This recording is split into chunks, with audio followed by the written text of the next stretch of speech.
I have absolutely zero interest in being a dating coach, a pickup artist, guru, or anything like that. I have studied pickup, I have used pickup, but I don't have any desire to teach it or make a business out of it, anything like that. I have zero desire to do that. I still highly endorse Mode 1 as well as his other books, The Beta Male Revolution and The Possibility of Sex. I think that they are vital books to have in any man's library. Mode 1.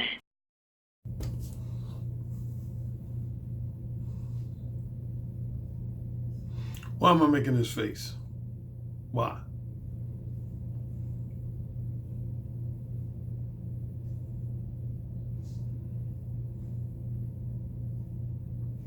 I did a video in 2017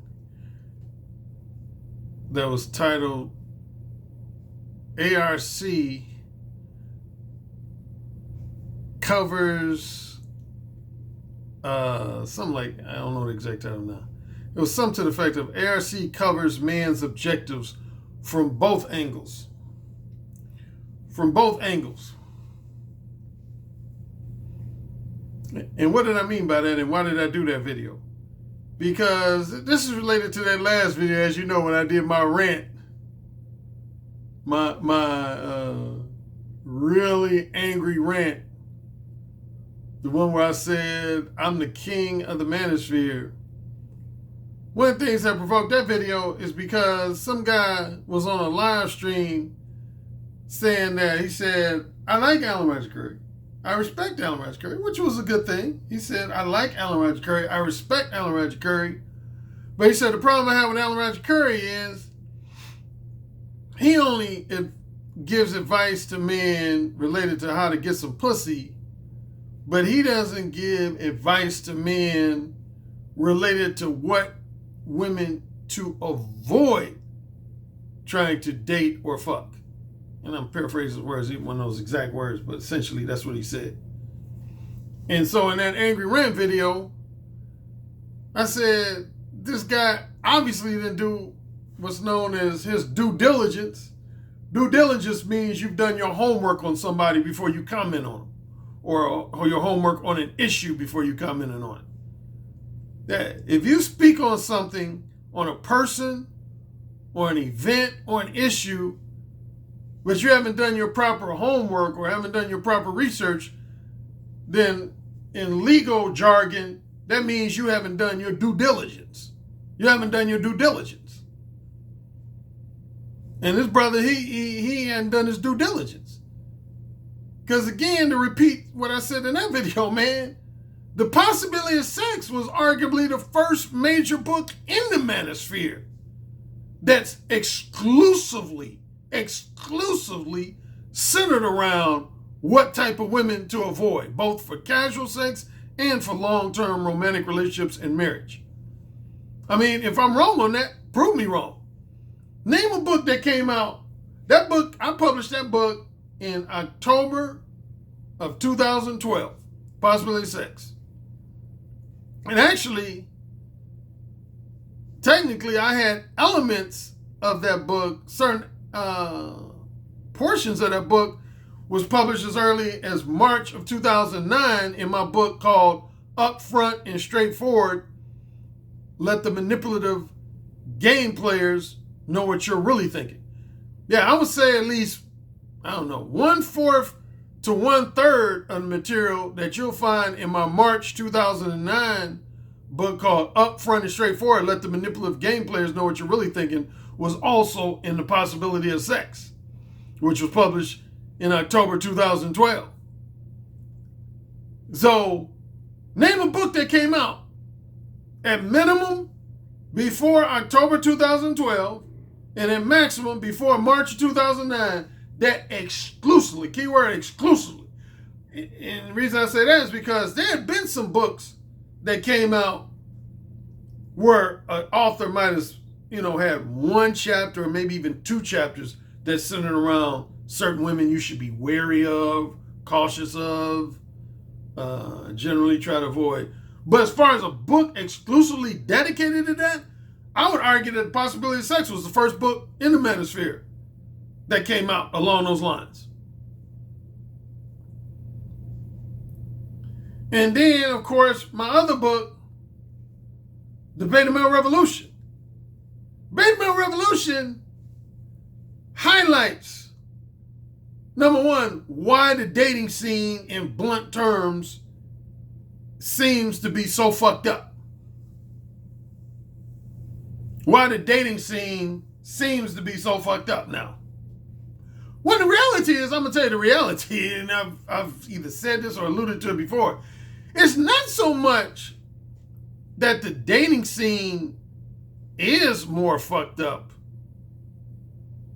than it was, say, in the 1980s or early to mid 1990s. Not that it's more fucked up now than it was, what would that be, like 30 years ago? It's just that because of the internet, there's more shared information. In other words, there were a lot of men that were ignorant to a lot of the things going on in the dating scene. It wasn't that those things were not going on in the dating scene. It's just that a lot of men were ignorant to what was going on. For example, women's sexual duplicity. Women have been sexually duplicitous not only for decades, but I would argue for centuries. Women have been sexually duplicitous for centuries. It's just that a lot of men, particularly men who had blue pill mindsets, blue pill and naive beta male types, they weren't enlightened to the fact that a lot of women were sexually duplicitous. They weren't enlightened to that fact. So it's not like the dating scene in 2019 is per se more fucked up than it was in 1989 or even, for the most part, 1979.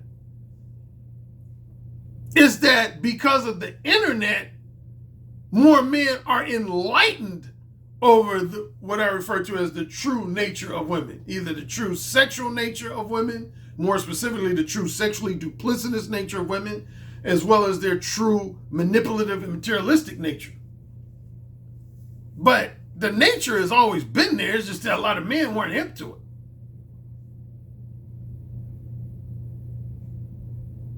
And I point that out in the Beta Male Revolution. What am I getting at? As you know, I always mention that my followers send me either links to different podcasts and live streams, as well as sometimes they even send me audio clips and excerpts. And I've heard recently at least, 2 or 3 different podcasters that have been, in a nutshell, taking talking points from both of those books. I've been hearing talking points from my book, The Possibility of Sex, and talking points from my book, The Beta Male Revolution. But to touch on, when I went on the warpath earlier this year about people being copycats, people not giving me credit. And quite frankly, it irritates me, man. Just in the last few days, I've heard excerpts of podcasts and on live streams where people were making points that pretty much come straight out of either one of these 2 books, if not both. Straight out of my book, The Possibility of Sex, or straight out of my book, The Beta Male Revolution. But I ain't hearing my name nowhere mentioned. And I know some of y'all probably trip out on how I'm back and forth, because, see, sometimes I get agitated when my name is being mentioned too much by other YouTube personalities or other YouTube podcasters. But then on the flip side, there's other times I get irritated when my name is not mentioned. The number one time I get irritated when my name is not mentioned is when I hear somebody basically repeating, duplicating, and regurgitating talking points from one or more of my books, but they're not giving me credit for it.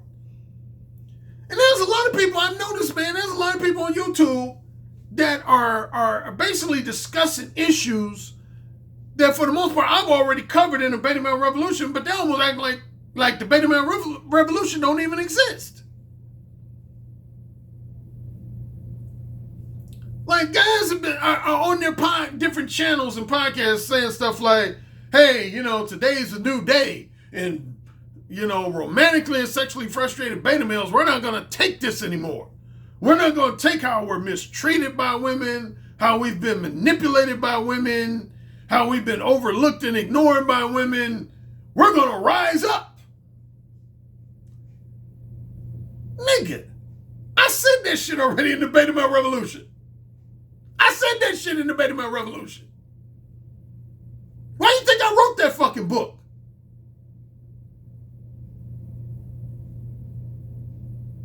Man, it just cracks me up, man. Listening to people, again, using talking points from my book, but they ain't mentioning my name. Like, I had a live stream I participated in, about 2 weeks ago now?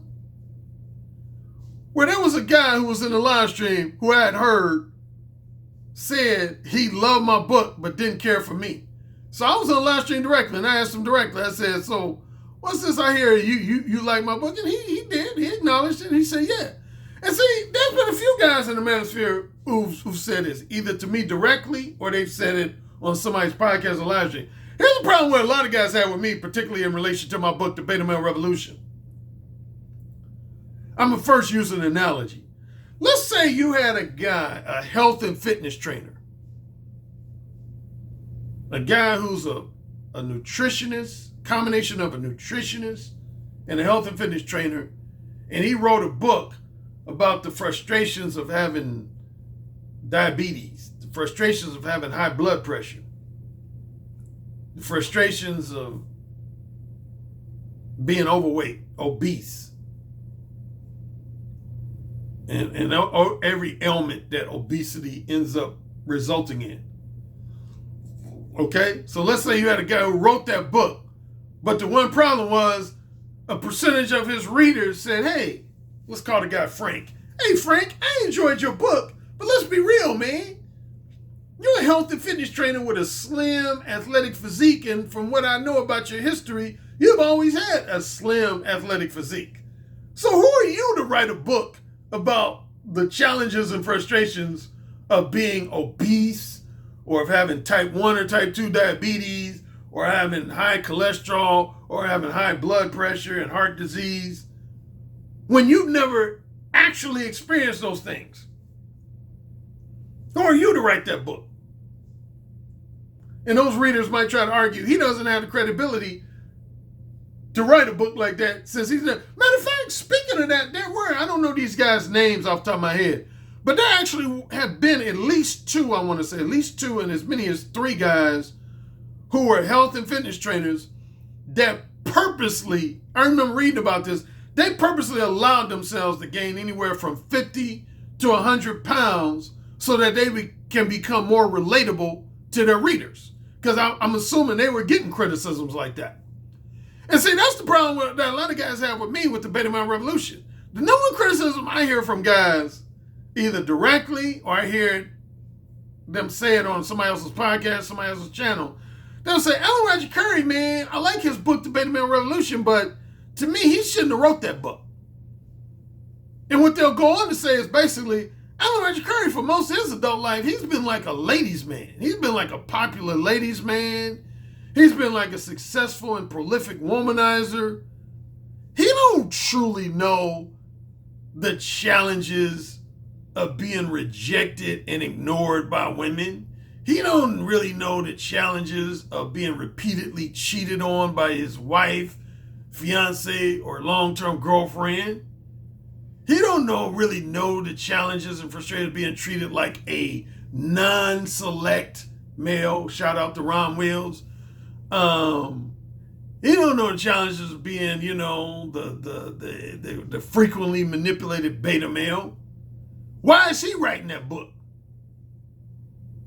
Oh yeah, I've had at minimum at least a half a dozen guys who presented that argument. On the positive end, they'll say they like the book. But on the critical end, they'll say Alan Roger Currie shouldn't have been the one to write that book. He shouldn't have been the one to write that book.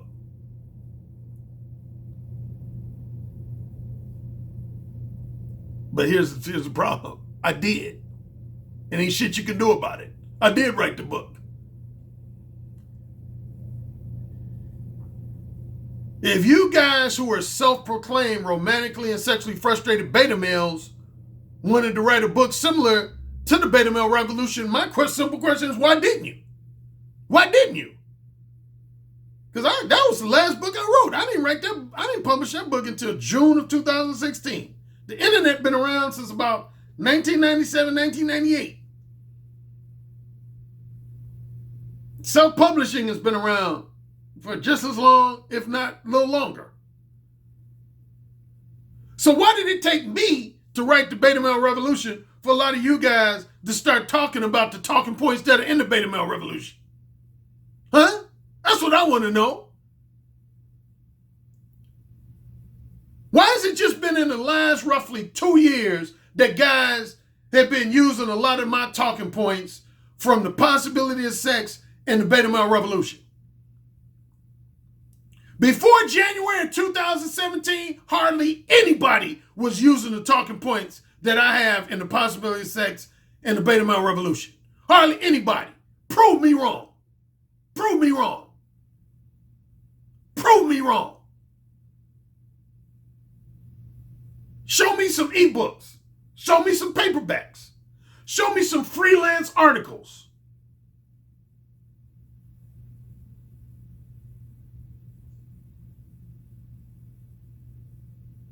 Prior to January of 2017, hardly anybody was using the talking points from the possibility of sex and the beta male revolution, and if they were copying off of me. They were basically ripping my book off.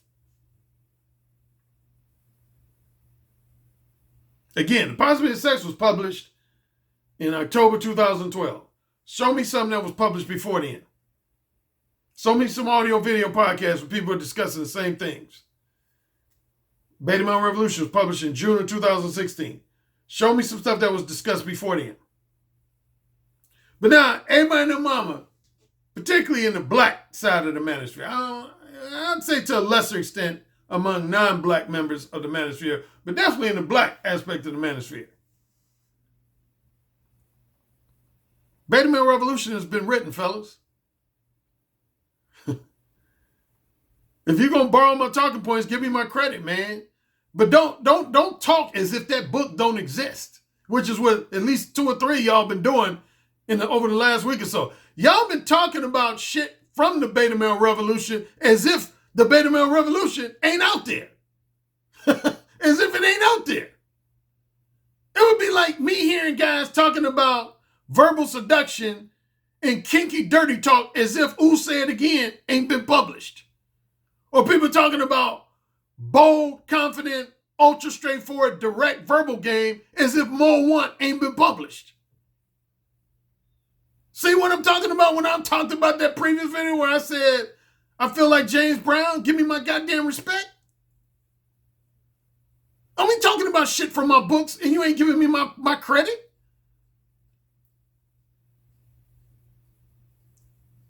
And yes, I do have the credibility to write a book like the Beta Male Revolution.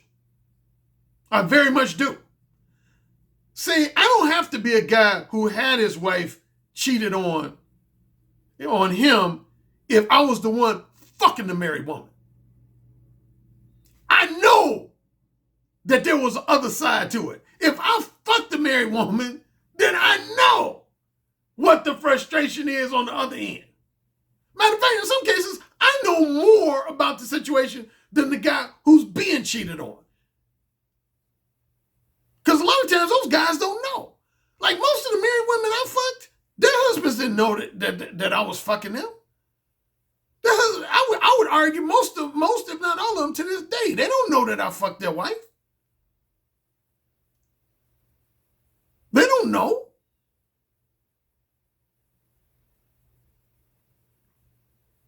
So for people saying, well, Alan, you were the one fucking married women. You don't know how it feels to be the husband who was cheated on. I don't have to know how it feels to be the one that was cheated on by my wife.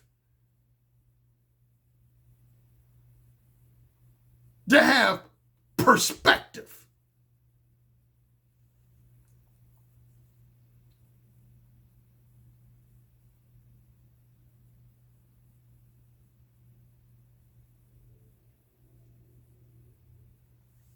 Squash that noise. Give his brother his respect.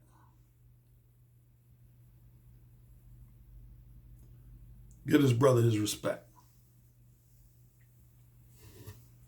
In my Patreon exclusive portion, I was doing a consultation recently, and the guy asked me, Alan, how do I know if rejection from a woman is just totally out of my control, or when I myself contributed to the rejection? How do I know if I experienced rejection and it was just basically out of my control, there was nothing I could do to prevent it, versus a situation where I directly contributed to my own rejection? That's what I'm going to discuss in my Patreon exclusive portion.